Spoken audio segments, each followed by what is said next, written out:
Hey everyone, welcome back to the channel. Thanks for tuning in for another episode. I've gotten a lot of questions lately from viewers that want to know what are my top fall baits. And I got to tell you guys, I can't just sit here and say these are my top fall baits because it really comes down to the forage species that I'm trying to mimic. I feel like you've got very specific forage species that the bass around the country are keying in on. The number one species would be shad, but crayfish become a big thing. Your cisco and alewife become a big thing. So it really depends on what species I'm trying to mimic. But for the sake of this video, I'm going to talk about the top baits that I like to mimic shad. Because for the most part, throughout the majority of the country, shad is the number one species of forage that the bass will be targeting.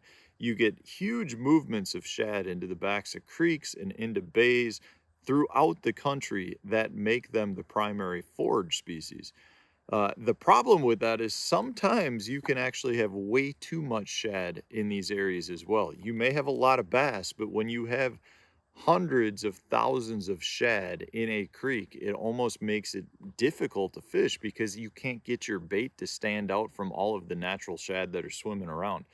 So when it comes to choosing fall baits, I like to choose baits that will stand out a little bit from the other shad that are in that area. I want to allow my bait to get the attention of the bass that are in there feeding. So I try to choose several different baits to do that. I've got them all here. I'm going to walk you through why I like each one in each of these specific colors. I can assure you that I have these baits tied on anytime I'm fishing in the fall around shad. It just seems like for me, I get a lot more interest from the bass and therefore have more success on the water. So we're going to get into those. I do want to remind you guys though that if you want to support the channel, please use my Tackle Warehouse affiliate link to do your tackle shopping. It's a great way to support the channel. And at the same time, I'm doing one-on-one virtual lessons. So if you want to get a 1 hour long Zoom call with me where we can talk about anything fishing related, please check that out. The link is also in the video description. Okay, guys, so shad, like I said, are a huge forage species during the fall period. They're probably the number one thing that bass start to key in on. So what we got to do is get our bait to stand out. And I've got a bunch of different baits here that I really like. The first one is a swim jig. A swim jig, this is the Dirty Jigs basic swim jig. I've got a 3.5-inch Berkeley the Deal on here, which is one of my favorite shad imitating trailers. It's the tactical shad color, which is one of my absolute go-to favorites. One of the reasons why I really like throwing a swim jig during the fall months is because I can impart a lot of different actions into this. I can fish it down deep, I can fish it on the surface, and I can, twitch it, straight retrieve it. I can do a lot of different things to really create different movements out of this and to try to get it into areas where maybe there aren't a bunch of other shad.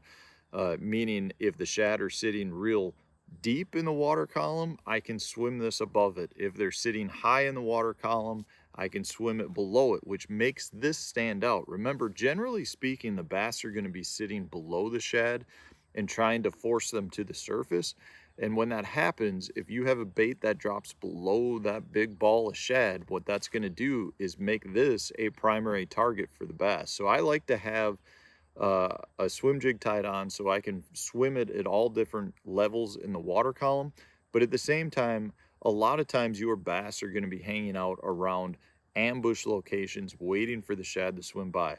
Could be a lay down tree, could be a dock, could be a dock cable, it could be a standing timber, anything along those lines where you potentially will get hung up. And I like a swim jig because I can swim it through those areas without getting stuck. So I have to have a swim jig tied on anytime I'm fishing shad in the fall. The next is, I think this is one of the best periods for a lipless crankbait. This is the Berkeley War Pig in the sexier shad color. This is my favorite color in the War Pig. It works pretty much everywhere you go in almost every type of watercolor. But I love a lipless when I'm fishing around big balls of shad because of the noise in them. They're so loud and obnoxious that it's it's like one of the few baits that can really get the attention of the bass when you have a ton of shad around. So a lipless is a great bait for covering water, moving quickly, trying to find those areas where the bass are keying in on the shad, and it gets the attention of the fish. And it's one of the top baits you can throw in the fall. The sexier shad color is one of my favorites. It just stands out really well, but still blends in, kind of matches the hatch, works great. Next up, a jerkbait. This is the Berkeley Stunna. This is their deeper diving model.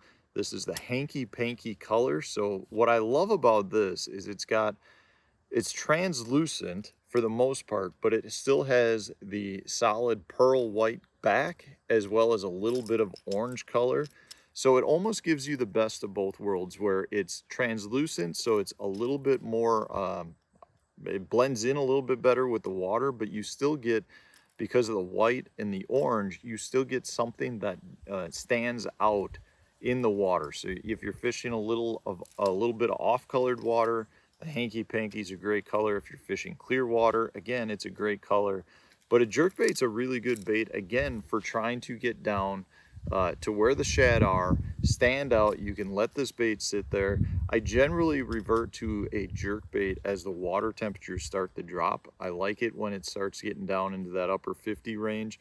I think your lipless crankbait is better when you're still talking about 60-degree water temps, but a jerkbait is one of the best baits to imitate your shad, but make an easy target for the bass because you just let it suspend there. It just sits there, right, until the fish just can't take it anymore. You know, just imagine you've got big balls of shad and you got bass slashing through them. What they're looking for are the easiest targets. So when they come through a ball of shad and your bait's just sitting there, that makes this an easy target. So your jerk baits are an absolute must in the fall period. Just a killer bait. You cannot pass that up. Next up is another one that's loud and brash. This is a War Eagle spinner bait. This is the spot remover color, which is one of my favorite colors that they make. Again, guys, it's one of the best imitation baits for matching the hatch when you're talking about shad. The reality is, though, it's loud, it puts off a lot of vibration. You can really mimic the shad by bringing this through there. But again, what I like about a spinner bait is that it kind of matches the fact that it's weedless like your swim jigs. So when you're fishing around trees, when you're fishing around docks, things like that, you can deflect this off cover. And that's going to be one of your keys. Anytime you're fishing the swim jig or the spinner bait, you want to create deflection strikes, meaning you want to bump a dock post, you want to bump a dock cable, you want to bump it through, you know, different limbs in a tree. Those are things that will create the reaction strike out of the bass, because they're sitting in those ambush locations waiting for these objects to swim by. And as soon as they see it bump into something and deflect off, that creates an opportunity for the bass to strike. And a spinner bait is another great bait for doing that. Last but not least is a very simple bait that catches a large number of fish. And sometimes when these other baits are not working, you gotta think about going with a smaller swim bait. This is the Tackle Warehouse Special Pro Blue color of the Kitech 3.3 matched up with the Pro Blue color of the Matt Steff and Dirty Jigs Guppy Head. Sometimes I can't remember it, even though I helped design it. It's just a great pairing. You can see how natural that looks matched up together.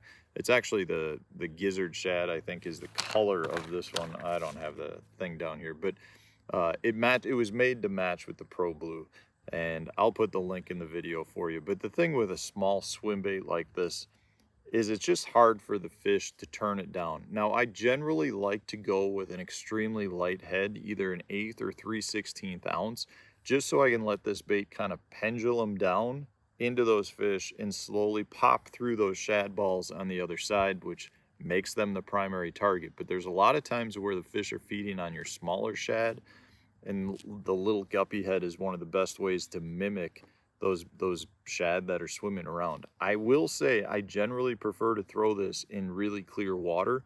If the water's got a little bit of off coloredness to it, that's when I like to go with a jerk bait or the lipless crankbaits. So those are the 5 baits all fall long. If I'm fishing around shad, I have them tied on.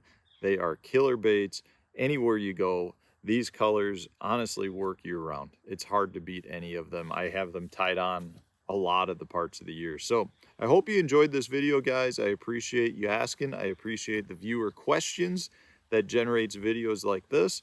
If you enjoyed it, hit the like button, subscribe to the channel if you haven't done so already. Stay tuned. We'll have another video coming out tomorrow.